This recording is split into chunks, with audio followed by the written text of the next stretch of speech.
పుస్తకం నిండా ఏ పేజీ తిరగేసినా కూడా ఇతని అవినీతి, అక్రమాలు, అన్యాయాలు, ఇతరుల ఎత్తి మీద చెయ్యి పెట్టి పైకి వచ్చినటువంటి కథ చరిత్ర తప్ప ఒక్క పేజీలో కూడా ఇతను చేసిన మంచి పని అనేది అతని జీవితంలోనే కనిపించదు.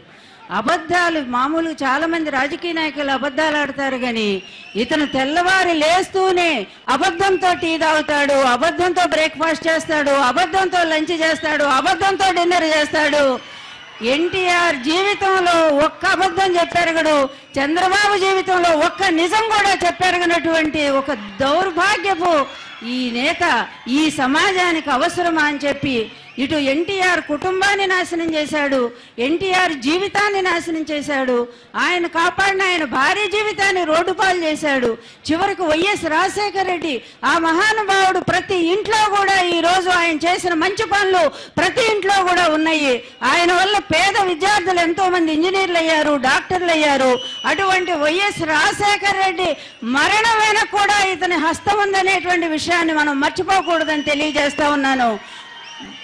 మంచితనం ఎక్కడున్నా కూడా తట్టుకోలేనటువంటి ఇతను తన కొడుకు వరుస, తన కొడుకు లాంటి వయసున్న జగన్మోహన్ రెడ్డిని ఏ విధంగా జైలు పంపించారో మీకు చెప్తాను. ఇది ఎవరికీ తెలియనటువంటి రహస్యం. ఇది చిదంబరానికి ఫోన్ చేసి ఈ జగన్మోహన్ రెడ్డి శక్తిని నేను ఎదుర్కోలేకపోతున్నాను రాష్ట్రంలో, ఇట్లా అయితే నేను కాంగ్రెస్కు సహాయం చేయలేను అని చెప్తే అప్పుడు చిదంబరం సోనియా గాంధీ దగ్గరికి వెళ్ళి వాడొకడు ఉన్నాడు మా నాడు ఏడుస్తున్నాడు, ఎప్పుడు రమ్మంటే అప్పుడు వచ్చి మీ కాళ్ళ దగ్గర కూర్చుంటాడు, అందువల్ల ఈ సహాయం మనం చేద్దామని చెప్పి ఆ విధంగా జగన్మోహన్ రెడ్డి మీద కేసు పెట్టించి సిబిఐ ఎంక్వైరీ చేయించి జైలుకు పంపించినటువంటి దుర్మార్గ పాత్ర చంద్రబాబు నాయుడుదే.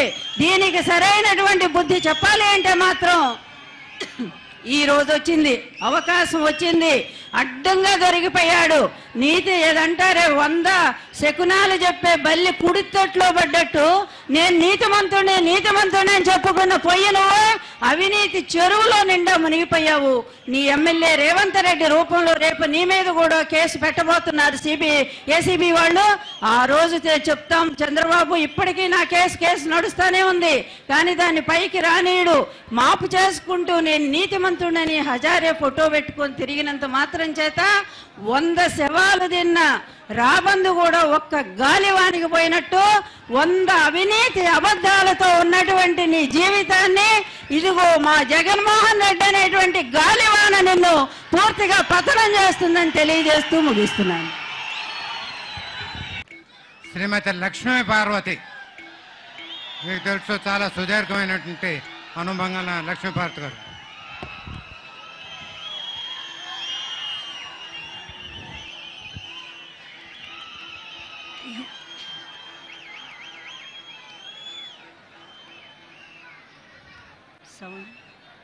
రెండు రోజులుగా ఇక్కడ రైతులకు జరుగుతున్న అన్యాయం మీద రైతు దీక్ష కూర్చున్న వైఎస్ఆర్సీపీ పార్టీ అధ్యక్షుడు జగన్మోహన్ రెడ్డి గారికి ఈ సభను సక్సెస్ చేయడానికి ఎంతో ప్రయత్నం చేసిన పార్టీ నాయకులు, జిల్లా అధ్యక్షులు రాజశేఖర్ గారు, ఉమారెడ్డి వెంకటేశ్వర్లు గారు, అదేవిధంగా విజయసాయిరెడ్డి గారు, మరి ఆళ్ల రామకృష్ణారెడ్డి గారు, అప్పిరెడ్డి గారు, ఇంకా ఎంతోమంది కార్యకర్తలు అందరూ కలిసి ఈ కార్యక్రమాన్ని వారు జయప్రదం చేశారనే కంటే మీరు వేలాదిగా తరలి వచ్చి ఈ కార్యక్రమాన్ని జయప్రదం చేసిన మీ అందరికి కూడా హృదయపూర్వకమైనటువంటి నమస్కారాలు తెలియజేస్తా ఉన్నాను. నేను నిజంగానే చూడండి, మీరు ఓడించినా కూడా మీకోసమే కూర్చొని దీక్ష చేస్తున్నటువంటి నిజమైన రాజకీయవేత్త ఎవరు అంటే జగన్ బాబు అనే చెప్పుకోవాలి. మీ ఓట్లతో సీట్లు గెలుచుకొని అధికారం తెచ్చుకొని మీ భూముల మీద దాడి చేస్తున్న నిజమైన నాయకుడు చంద్రబాబు, లేకపోతే మీకోసమే నిరంతరం దీక్ష చేస్తున్నటువంటి జగన్ బాబు నిజమైన నాయకుడు అని తేల్చుకోవాల్సినటువంటి అవసరం మీకు వచ్చింది. అందుకే ఈ వేదిక మీద విలువలున్నాయి, అక్కడంతా తులువలున్నారు. ఈ వేదిక మీద ఆకలి కేకలున్నాయి, ఆ వేదిక మీద అధికార కాంక్షలున్నాయి. ఇలా చెప్పుకుంటూ పోతే ఈ వేదిక మీద సింహం ఉంది, అక్కడేమో నక్కలున్నాయి.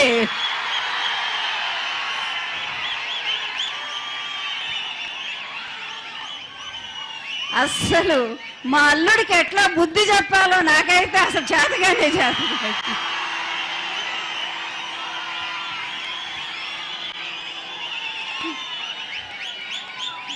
ఒక్కటి మాత్రం చెప్తాను, చాలా బాధపడుతున్నాను ఈరోజు నేను.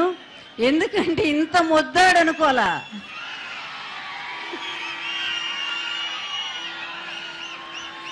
ఈ ప్రజా కోర్టు నిర్వహించిన బ్యాలెట్ లో 100కి 0 మార్కులు తెచ్చుకున్న వాడిని ఇంతవరకు చూడలా నేను చరిత్రలో.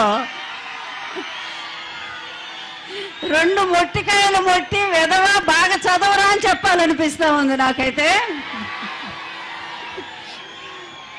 అందువల్ల ముందుగా చంద్రబాబుకు జరిగిన అవమానానికి నేను పాపం సంతాపం తెలియజేస్తున్నా, అతను ఆత్మ శాంతించాలని చెప్పి. సరే అల్లుడిట్టా ఉన్నాడు, మనవడన్నా గట్టాడే ఉంటాడేమో అనుకుంటే అప్పిగాడికి అప్పిగాడే పుడతాడన్నట్టు తయారైపోయింది.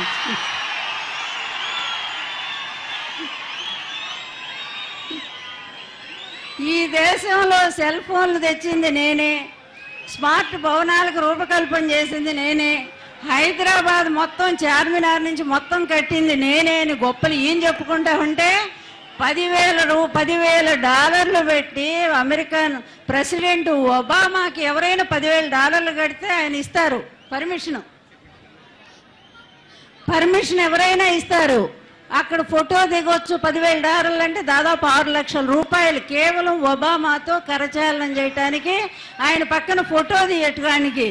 దీనికి వీళ్ళు ఇచ్చిన బిల్డప్ ఎలా ఉందంటే, ఈయన మా మనవడు లోకేష్ ఒబామాకే స్మార్ట్ సిటీలు ఎలా ఉండాలో చెప్పాడని చెప్పి బిల్డప్ ఇచ్చారు.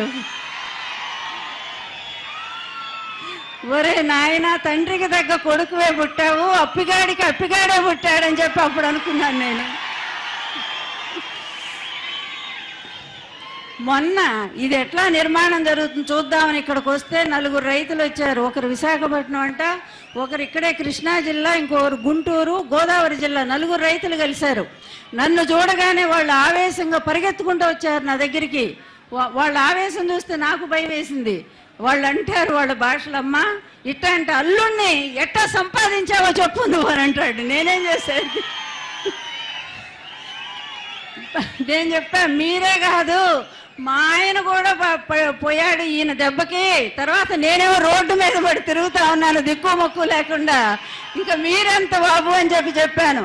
వాళ్ళ వేదన చూస్తే అమ్మా ఒక్కొక్క జిల్లా ఒక్కొక్క మినిస్టర్కి పనిచేస్తాడా, ఈయన చుట్టూ ఉండే పారిశ్రామికవేత్తలంతా కూడా మొత్తం భూములన్నీ పంచుకుంటా ఉన్నారు. ఈయన ఆస్తులన్నేమో సింగపూర్లో పెట్టుకొని ఆ ఆస్తులన్నీ ఇక్కడికి మళ్ళీ రప్పించుకోవాలంటే ఇక్కడ సింగపూర్ వాళ్ళకి 10,000 ఎకరాలు రైతు భూముల్ని వీడు దానంగా ఇస్తా ఉన్నాడు. ఇచ్చి ఆ తర్వాత తన ఆస్తులన్నీ కూడా ఇక్కడికి తెచ్చుకుంటా ఉన్నారు.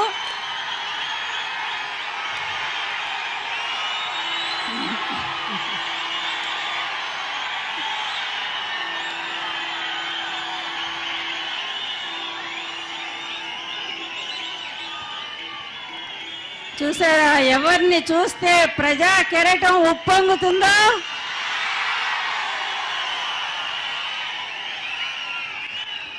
ఎవరి మాట వింటే గొంతులన్నీ కలిసి ఒకే నాదంగా ముందుకు పోతాయో అతనే మన జగన్మోహన్ రెడ్డి. అప్పుడు చెప్పాను నేను, నాయనా కావాలంటే అతని జీవిత చరిత్ర మీకు చెప్తాను, వింటారా ఓపికగా అంటే చెప్పండి అమ్మా అన్నారు. ఎవ్వరు ఇప్పటి వరకు ఎవ్వరూ చెప్పని రహస్యాలు నాకు తెలుసు. ఎందుకంటే అల్లుడి చరిత్ర చెప్పాలంటే అత్తయ్య చెప్పాలి కదా, బయట ఎవరు చెప్పగలరు. వీడు 1వ క్లాసులో చదువుకునేటప్పుడే పక్క పిల్లలు బలపాలుగా చేసి పంతుల చేత దెబ్బలు తిన్నవాడు.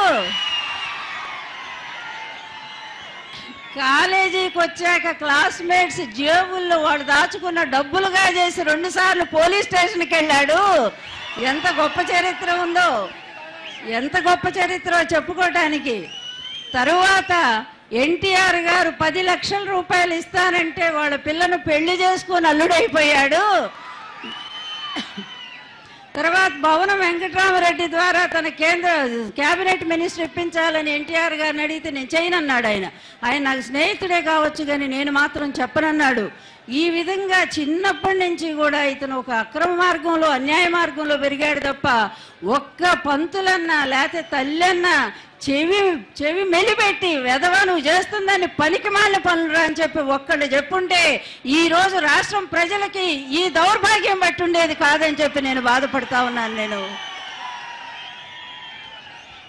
మీకు ఓఎన్జీసీ తెలుసు కదా, గ్యాస్ నిక్షేపాలు ఇక్కడే పక్కనే కేజీ బేసిన్లో గ్యాస్ నిక్షేపాలను బయటపడ్డప్పుడు ఈ రాష్ట్రానికి ముఖ్యమంత్రిగా ఉన్నాడు చంద్రబాబు నాయుడు. అప్పుడు రిలయన్స్తో వీళ్ళు బేరం పెట్టుకున్నప్పుడు 34,000 కోట్ల రూపాయలు ఇతను అగ్రిమెంట్ కుదుర్చుకున్నాడు రిలయన్స్ వాళ్ళతో. కుదుర్చుకున్నప్పుడు ఏం చెప్పాడంటే రిలయన్స్ వాళ్ళకి 30,000 కోట్లు నేను మోడీకి పంపాలి, గుజరాత్కు పోవాలి కదా గ్యాసు, ఆయన కమిషన్ ఇవ్వాలి, కేవలం 4,000 కోట్లు మాత్రమే నేను తీసుకుంటా అన్నాడు. 30,000 కోట్లు తనుంచుకున్నాడు, 4,000 కోట్లు గుజరాత్కు పంపించాడు. ఇదే మా అల్లుడు ఘన చరిత్ర. దయచేసి పోలీసులు స్టేజ్ మొత్తం క్లియర్